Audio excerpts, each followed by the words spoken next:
me Nurma Lailatul Fitria. Let's study about 5 basic tenses.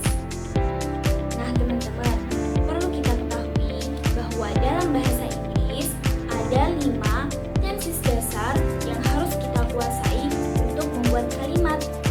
Nah, apa aja sih kelima 5 basic tenses itu? Yuk kita pelajari. Bentuk tenses yang pertama yaitu simple present. Apa sih simple present? Jika diartikan, simple di sini artinya sederhana dan present sendiri artinya waktu sekarang. Jadi, simple present adalah kalimat sederhana yang kita ucapkan di waktu sekarang. Untuk fungsinya, yang pertama yaitu general truth, menunjukkan kebenaran atau fakta umum. Contohnya dari kebenaran atau fakta umum apa sih? Contohnya itu ada hujan itu turun dari langit. Nah, itu kan menunjukkan fakta bahwa hujan itu turunnya dari langit. Tidak mungkin kan bahwa hujan turun dari pohon? Nah, yang kedua yaitu habitual action atau menunjukkan kebiasaan. Time signalnya di sini yaitu every day, setiap hari, always, selalu, today, hari ini, now, sekarang, sometimes, kadang-kadang, dan lain sebagainya. Untuk formnya atau rumusnya, dalam kalimat positif, subject plus verb 1 plus s or es plus object. Contohnya, she drinks a coffee. Dia perempuan minum kopi. Untuk pola negatifnya yaitu subject plus do or does plus not plus verb 1 plus object. Contoh kalimatnya, she doesn't drink a coffee. Dia perempuan tidak minum kopi. Selanjutnya, untuk bentuk interrogatif, rumusnya do or does plus subject plus verb 1 plus object. Nah, di sini untuk rumus positif interrogatif. Untuk membuat negatif interrogatif, tinggal menambahkan not setelah do or does. Contoh kalimatnya, does she drink a coffee? Apakah dia perempuan minum kopi? Nah, jika untuk membuat negatif interrogatif, maka di situ menjadi doesn't she drink a coffee atau does not she drink a coffee. Nah, artinya apakah dia perempuan tidak minum kopi? Nah, di situ ada catatan bahwa penggunaan s or es itu untuk subjek he, she, it, and singular di dalam bentuk positif atau kalimat positif. Jadi di dalam kalimat positif, s or es hanya untuk subjek he, dia laki-laki, she, dia perempuan, dan it untuk benda mati atau hewan. Nah, sedangkan I, you, they, we atau bentuk jamak itu tidak menggunakan s or es. Lalu, S sendiri juga biasanya digunakan untuk kata kerja yang berakhiran huruf vokal dan setelah itu ada huruf Y. Contohnya di situ ada play menjadi plays. Nah, untuk IS biasanya digunakan untuk kata kerja berakhiran SS, SH, CH, X, O, N, etc. Dan juga digunakan untuk kata kerja berakhiran konsonan dan diikuti oleh huruf Y. Nah, maka di sini Y tersebut berubah menjadi I, baru ditambahkan IS. Contohnya, go menjadi goes, carry menjadi carries. Nah, untuk do or does juga sama. Do digunakan untuk subjek I, you, they, we, and plural yang tidak menggunakan s or es. Sedangkan does digunakan untuk subjek he, she, it, and singular. Tenses yang kedua yaitu simple past. Functionnya menyatakan suatu aktivitas atau situasi yang terjadi di masa lampau. Jadi ini sudah lewat atau telah dikerjakan. Jadi tidak ada hubungannya dengan sekarang. Time signalnya yaitu ada yesterday, kemarin, last night, tadi malam, this morning, pagi ini, bla bla bla ago, atau yang lalu. Jadi bisa 2 days ago, 2 hari yang lalu, atau 1 hours ago, 1 jam yang lalu, dan lain sebagainya. Untuk formnya atau rumusnya, pada pola kalimat positif, yaitu subject plus verb to plus object. Contoh kalimatnya, Sila pulled a doll yesterday. Sila telah membeli boneka kemarin.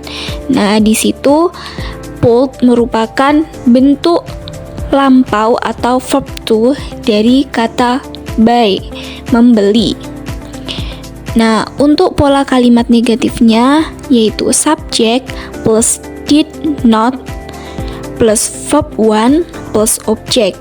Nah, di situ menggunakan verb one untuk pola kalimat negatif karena di situ sudah ada did yang menyatakan bahwa itu lampau. Contohnya, Sila didn't buy a doll yesterday. Sila tidak membeli boneka kemarin. Nah, untuk pola kalimat interrogatifnya yaitu did plus subject plus verb one plus object. Nah, itu untuk pola kalimat positif interrogatif. Jika ingin membuat kalimat negatif interrogatif, maka tinggal menambahkan not setelah did. Contoh kalimatnya, did Sila buy a doll yesterday? Apakah Sila telah membeli boneka kemarin? Nah, untuk negatif interrogatif menjadi did not Sila buy a doll yesterday? Apakah Sila tidak membeli boneka kemarin? Tenses yang ketiga yaitu ada simple continuous.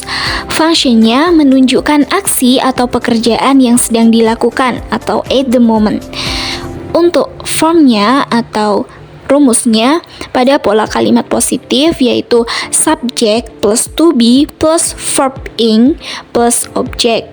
Untuk pola kalimat negatifnya yaitu subject plus to be plus not plus verb ing plus object. Untuk pola kalimat interrogatifnya yaitu to be plus subject plus verb ing plus object.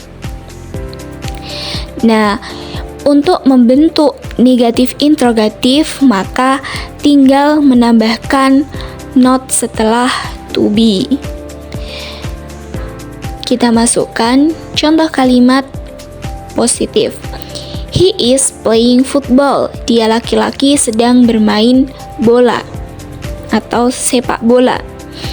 Nah, jika dirubah ke pola negatif maka dia menjadi he is not playing football. Ada not setelah to be, yang artinya dia laki-laki sedang tidak bermain bola. Nah, untuk kalimat interrogatifnya, maka to be-nya itu di depan, lalu diikuti oleh subjek. Is he playing football? Apakah dia laki-laki sedang bermain bola? Nah, untuk to be itu apa sih? Nah, jadi to be adalah komponen dalam bahasa Inggris yang merupakan kata benda yang berfungsi untuk menghubungkan subjek dan predikatnya.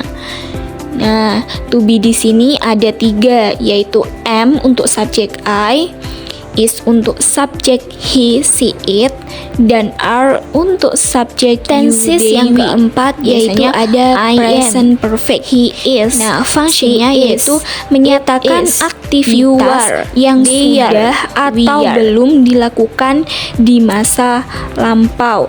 Nah, sifat dari perfect ini sendiri yaitu sempurna. Untuk time signalnya ada ever, pernah, never, tidak pernah, already, sudah. Nah, di sini itu already itu menekankan, jadi bahwa dia itu sudah. Yep, belum. Still, masih. Just, baru saja. Dan since, sejak, and etc. dan lain sebagainya. Untuk formnya atau rumusnya pada pola kalimat positif yaitu as plus have or has plus verb 3 plus object.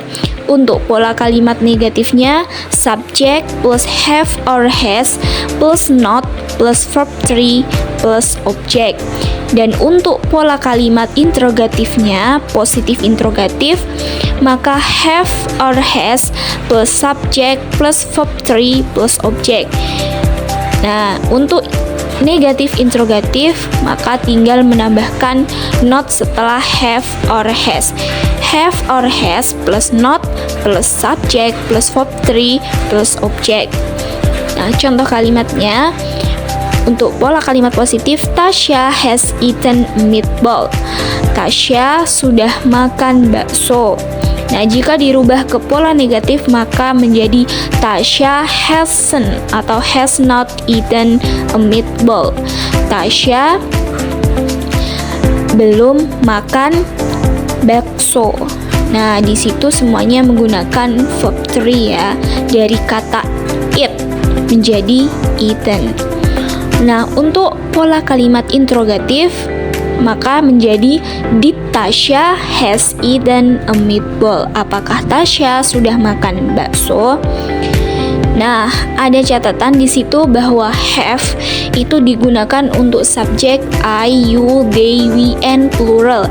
Sedangkan has digunakan untuk subjek he, she, it, and singular. Nah, tenses yang terakhir atau yang kelima yaitu ada simple future. Nah, dari kata future ini sudah jelas bahwa ini artinya adalah masa depan. Nah, fungsinya yaitu to express something that will be done in the future. Artinya yaitu untuk menunjukkan sesuatu yang akan dilakukan di masa depan. Nah, jadi bisa sebuah plan. Jadi bisa terjadi atau tidak terjadi karena di sini sifatnya masih plan ya. Time signalnya ada tomorrow, besok, later, nanti, next, selanjutnya, and etc. dan lain sebagainya. Untuk formnya di sini ada dua bentuk form atau rumus. Ada untuk verbal, untuk yang kata kerja, dan juga nominal tanpa kata kerja. Untuk verbal yaitu subject plus will or shall plus verb when. Dan untuk yang nominal yaitu subject plus will be plus adjective, noun, or adverb. Nah, contoh kalimatnya yaitu untuk pola kalimat positif, Indah will go to library next week. Indah akan pergi ke perpustakaan minggu depan. Nah, itu contoh verbal. Sekarang untuk contoh nominalnya yaitu we will be happy if you come. Kita akan merasa senang jika kamu datang. Nah, sekarang coba kita rubah ke bentuk negatif, maka menjadi Indah will not go to library next week. Indah tidak akan pergi ke perpustakaan minggu depan. Nah, untuk yang nominalnya maka menjadi we won't be happy if you don't come. Nah, di situ menggunakan won't. Jadi will not itu bisa menjadi won't jika subjeknya we, I, you, they, he, she, it. Nah, dia bisa berubah menjadi won't. Nah, untuk pola interrogatif atau bentuk interrogatif maka dia will-nya berubah di depan. Jadi, will Indah go to library next week? Akankah Indah pergi ke perpustakaan minggu depan? Nah, untuk yang nominal dia bisa menjadi shall we be happy if you come? Akankah Kita merasa senang jika kamu datang. Nah, di situ ada catatan bahwa will digunakan untuk all subject, semua subjek. Nah, untuk shall hanya digunakan pada subjek I dan we. Nah teman-teman, itu tadi penjelasan tentang 5 basic tenses. Jangan lupa untuk like, comment, share, and subscribe. Thank you very much and see you, bye-bye.